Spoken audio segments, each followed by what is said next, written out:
Well, I guess it's time we kind of stop living in the past of old Xbox glory and look at what's happening right now. Unfortunately, it is not a very good thing.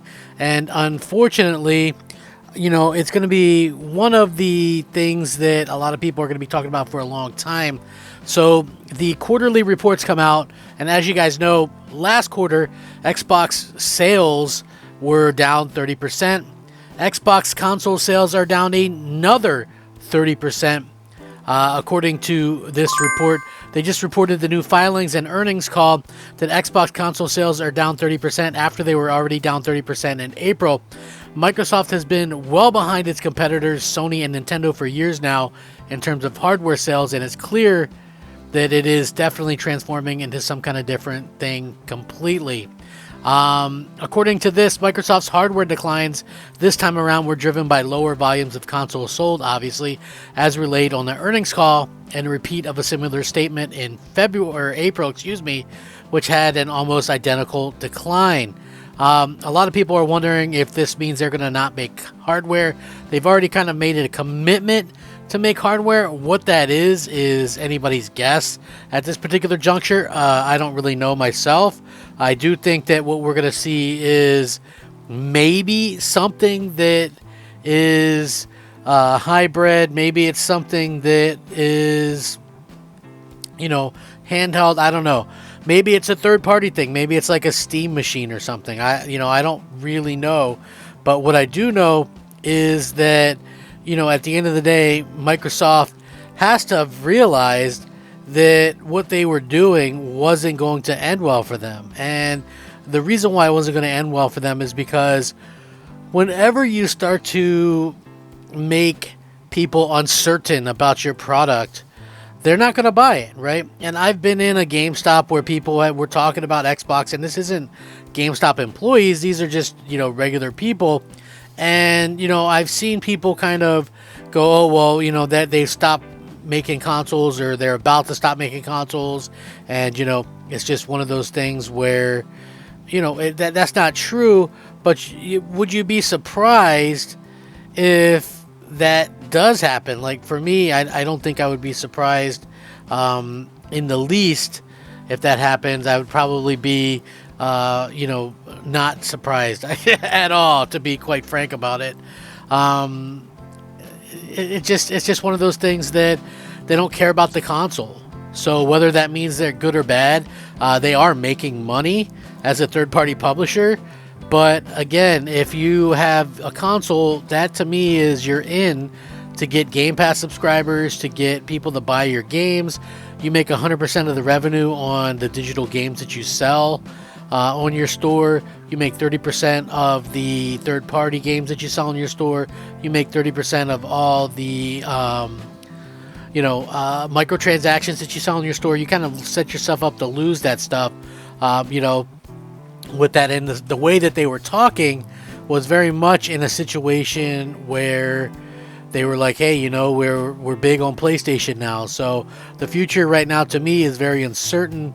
Microsoft claims they're still going to make hardware, but it's obviously never going to reclaim its former level of comparative sales to its rivals, because they don't frankly care to, or at least that's what they say publicly. Who knows what they're saying privately, but what we've heard and what some things have kind of rumbled about this is they are very surprised by how fast the sales have tanked for this particular part of the generation.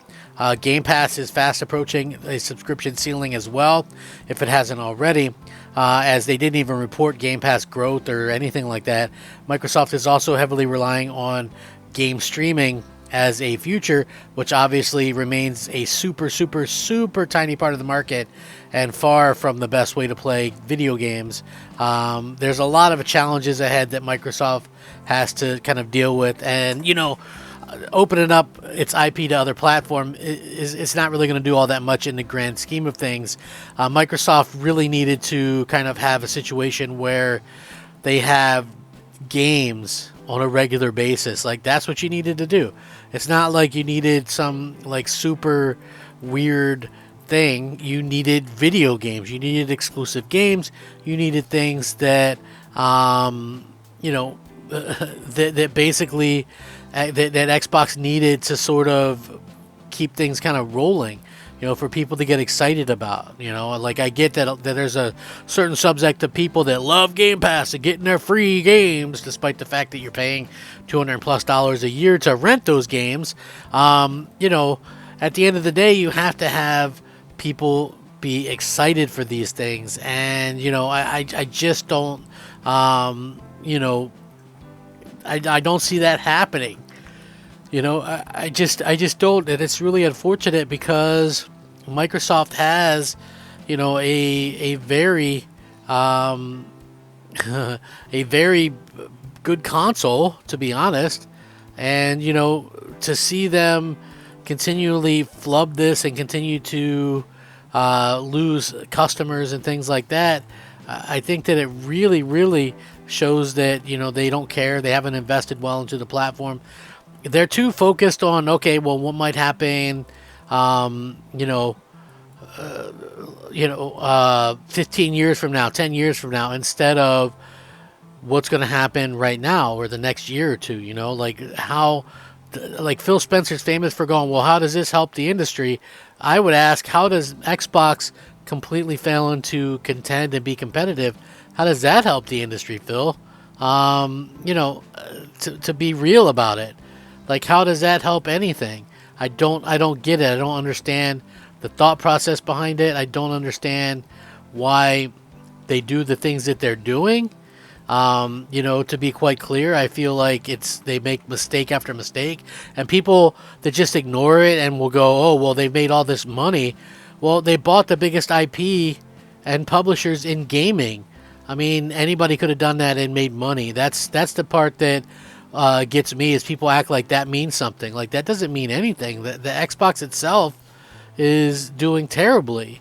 So, I fail to see how, Xbox is going to be able to kind of just recover, or when people just go, oh, they'll recover, or this is fine. This is fine. I mean, if you want to look at it, Xbox apparently only sold 800,000 units over the last quarter. So over 3 months, they sold 800,000 units. That means for the entire year, going by that amount of sales, they would get 3.2 million console sales for the year. To put that into perspective, PS5, even though they had to lower expectations, are still going to sell 21 million plus consoles this year. 21 million versus 2.3 million. Or 3.2 million, excuse me. So you can see there's a vast difference there between how these companies are working, and both of them are doing kind of the same thing, but one of them isn't totally taking a big shit on their fans and are kind of letting people in on the know, and they aren't putting their games on other consoles, because that would be super silly to do. So there are, of course, rumors that Microsoft will stop. It's very similar to Windows Phone, in my opinion. Very similar to like Zune and the Microsoft Band and all that kind of stuff. I'll link this in the description. Let me know what you guys think. Rack 'em up. Crap Gamer out.